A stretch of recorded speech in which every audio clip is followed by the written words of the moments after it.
তো দেখো বন্ধুরা, আমি এখন পাপাইকে পড়াতে নিয়ে এসেছি। আর এই যে এখন গাড়িতে উঠবো।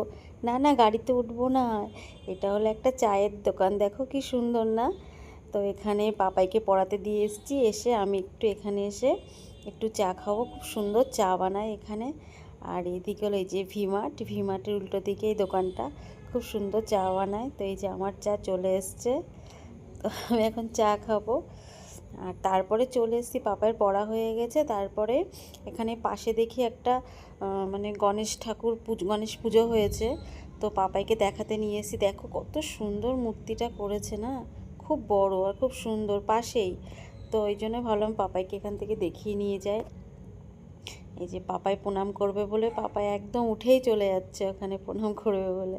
তো আমি আবার ডাকলাম, এই যে চলে এসছে।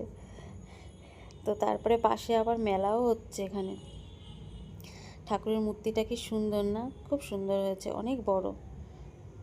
তো এই দেখো।